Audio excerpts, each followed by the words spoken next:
Hollywood की the conjuring और Annabelle series देखकर हम सबके रोंगटे खड़े हो जाते हैं। पर्दे पर दिखने वाली वह भयानक सफ़ेद चेहरे और बड़ी आंखों वाली पोर्सिनल डॉल किसी को भी डरा सकती है। लेकिन क्या आप जानते हैं कि असली एनाबेल डॉल वैसी बिल्कुल नहीं दिखती।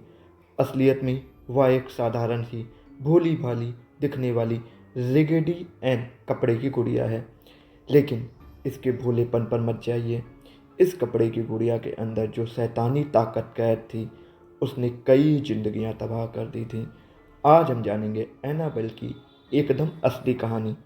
ये गुड़िया कहाँ से आई, इसने लोगों पर कैसे हमला किया, paranormal expert and Lorraine Warren ने इसका सामना कैसे किया, और सबसे ज़रूरी बात, ऐसी शैतानी और नेगेटिव एनर्जी से हम खुद को कैसे बचा सकते हैं। ये कोई फिल्म की कहानी नहीं है, ये पैरानॉर्मल इतिहास का सबसे प्रमाणित केस है। ये कहानी शुरू होती है साल 1970 1917 में। डोना नाम की एक 28 साल की नर्सिंग स्टूडेंट थी। उसकी माँ ने उसके जन्मदिन पर उसे एक second hand Raggedy Ann doll gift की, जो उन्होंने एक एंटिक शॉप से खरीदी थी। डोना उस वक्त अपनी रूममेट एंजी के साथ एक छोटे से अपार्टमेंट में रहती थी। शुरू में ये डॉल सिर्फ एक सजावट का हिस्सा थी, जिसे डोना अपने बेड पर रखती थी। लेकिन कुछ ही दिनों बाद अजीब घटनाएं शुरू हो गईं। पहले ये बहुत मामूली था। डोना और एंजी सुबह डॉल को बेड पर छोड़कर जाती थी, पर जब वापस आती तो डॉल उन्हें सोफे पर मिलती, ये डाइनिंग टेबल के पास। कभी उसके हाथ पैर क्रॉस होते तो कभी वह घुटनों के बल खड़ी मिलती। धीरे धीरे बात आगे बढ़ी। उन्हें अपने अपार्टमेंट में पार्चमेंट पेपर, एक पुराना जमाने का कागज पर लिखे हुए छोटे छोटे नोट्स मिलने लगे। उन पर बच्चों जैसी हैंडराइटिंग में लिखा होता था, हेल्प अस या हेल्प लो। लो उनका एक दोस्त था जो उनके घर अक्सर आता था। हैरानी की बात यह थी कि उनके पूरे घर में ऐसा कोई कागज था ही नहीं। तो ये कागज और ये मैसेज कहाँ से आ रहे थे? डर और घबराहट के चलते डोना और एंजी ने एक साइकिक मीडियम को बुलाया। मीडियम ने आत्माओं से संपर्क किया और बताया कि इस प्रॉपर्टी पर सालों पहले एक 7 साल की बच्ची की मौत हो गई थी, जिसका नाम था एनाबेल हिंगिस था।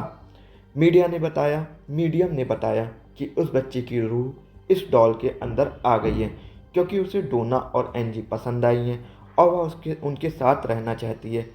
डोना और एंजी दोनों नर्सिंग स्टूडेंट थी। उनका काम लोगों की मदद करना था। उन्हें उस बच्ची की रूह पर दया आ गई। उन्होंने उसे अपने साथ उस डॉल में रहने की इजाज़त दे दी। दोस्तों, पैरानॉर्मल एक्सपर्ट के अनुसार उनकी ये सबसे बड़ी गलती थी, क्योंकि डॉल में किसी बच्ची की रूह थी ही नहीं। वह एक अमानवीय शैतानी ताकत, डेमोनिक एंटिटी थी, जिसने एक बच्ची का रूप धारण करके इन लड़कियों की सहानुभूति का फ़ायदा उठाया था। डोना और एंजी का दोस्त लू शुरू से ही इस डॉल को पसंद नहीं करता था। उसने कई बार कहा कि इस डॉल में कुछ गलत है और इसे बाहर फेंक देना चाहिए। उस शैतानी ताकत को लू की ये बात बिल्कुल पसंद नहीं आई। एक रात लू उनके घर रुका हुआ था। उसे अजीब से सपने आने लगे। सपने में उसने देखा कि एनाबेल डॉल उसके पैरों से होते हुए उसकी छाती पर आ बैठी है और उसका गला दबा रही है। लू की आंखें खुली तो वह पसीने से तरबतर था और उसे सच में सांस लेने में तकलीफ हो रही थी। अगली सुबह एक और खौफनाक घटना हुई। लू और एंजी अकेले थे। तभी उन्हें डोना के कमरे से अजीब सी आवाज़ें आईं। लू ने जैसे ही दरवाज़ा खोला, कमरा खाली था। सिर्फ एनाबेल डॉल एक कोने में पड़ी थी। जब लू उसके पास गया तो अचानक उसे अपने सीने पर तेज जलन महसूस हुई। उसने अपनी शर्ट फाड़ कर देखी। उसके सीने पर 7 गहरे निशान थे, जैसे किसी जानवर ने अपने पंजे मार दिए हों। 3 निशान सीधे और 4 आड़े। ये निशान किसी आग की तरह जल रहे थे।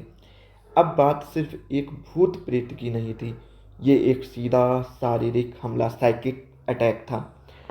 इस घटना के बाद डोना ने एक पादरी, फादर हेगन से संपर्क किया। उन्होंने एक बड़ी चर्च अथॉरिटी को बताया। जिसने आगे चलकर मशहूर डेमोनोलॉजिस्ट एड और लॉरेन वॉरेन को इस केस पर भेजा। वॉरेस ने आते ही सब कुछ समझ लिया। लॉरेन वॉरेन ने बताया, यहाँ कोई एनाबेल हिंगिस नहीं है, ये एक अमानवीय शैतानी ताकत है। शैतान निर्जीव चीज़ों के अंदर नहीं जा सकते, वे सिर्फ उन्हें कंट्रोल करते हैं। इस ताकत ने इस डॉल को इस्तेमाल एक भ्रम की तरह किया है ताकि वह किसी इंसान के नज़दीक आ सके। इसका असली मकसद डॉल नहीं बल्कि आप में से किसी के शरीर पर कब्जा करना था।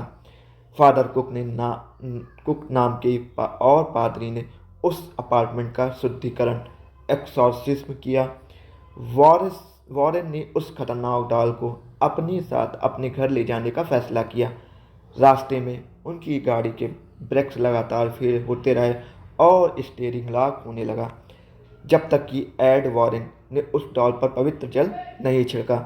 आज ये डॉल कनेटिकट में वॉरेन्स के ऑकल्ट म्यूजियम में एक स्पेशल कांच के बॉक्स के अंदर कैद है, जिस पर लिखा है, warning, positively do not open. एक बार एक लड़के ने म्यूजियम में आकर इस कांच को पीटा और डॉल का मजाक उड़ाया। एड वॉरेन ने उसे बाहर निकाल दिया। उसी दिन वह लड़का एक भयानक मोटरसाइकिल एक्सीडेंट में मारा गया। एनाबेल का केस हमें एक बहुत ही डार्क और सीरियस रियलिटी दिखाता है, लेकिन सवाल ये है कि हम ऐसी निगेटिव ताकतों से खुद को कैसे बचा सकते हैं। यहाँ कुछ असली तरीके हैं जो स्पिरिचुअल और पैरानॉर्मल एक्सपर्ट बताते हैं। कभी भी किसी अनजान रूह को आमंत्रित ना करें। डोना और एंजी की सबसे बड़ी गलती थी अनुमति परमिशन देना। ओइजा बोल्ड या किसी भी ऐसी चीज़ का इस्तेमाल करके कभी भी अनजान रूह से जुड़ने की कोशिश ना करें। शैतानी ताकतें हमेशा भोलेपन या दुख का रूप लेकर आपकी सहानुभूति हासिल करती हैं। दूसरा, घर की ऊर्जा को शुद्ध करें। अपने घर में साफ सफाई रखें। नेगेटिव एनर्जी गंदगी और अंधेरे में पनपती हैं। घर में धूप, अगरबत्ती, सेज या लोबान जलाना और भजन मंत्र चलाना वाइब्रेशन को हाई रखता है। तीसरा, आध्यात्मिक विश्वास। आप चाहे किसी भी धर्म को मानते हो, अपने ईश्वर पर विश्वास रखें। एड वॉरेन हमेशा कहते थे, अगर आपका बिलीफ सिस्टम मजबूत है तो कोई भी निगेटिव ताकत आप पर हावी हो ही नहीं सकती। पुरानी एंटीक चीज़ों का ध्यान रखें। जब भी आप कोई पुरानी या एंटीक चीज़ खरीदें तो ध्यान रखें कि उसके साथ पिछली मालिक की ऊर्जा भी आती है। उसे घर लाने से पहले आध्यात्मिक रूप से क्लीन जरूर करें। दोस्तों, एनाबेल की ये पूरी कहानी हवा में नहीं बनाई गई है, इसके असली सोर्स मौजूद हैं। सबसे बड़ा सोर्स 1980 में छिपी किताब the demonologist, the extraordinary career of Ed and Lorraine Warren, जिसे गेराल्ड बिटल ने लिखा था। इस किताब में एड और लॉरेन ने खुद इस पूरे केस को डिटेल में बताया है। New England society for psychic research की केस फाइल जो खुद वॉरेन्स ने बनाई थी। फादर कुक और फादर हेगन के बयान जिन्होंने इस घटना में हिस्सा लिया था।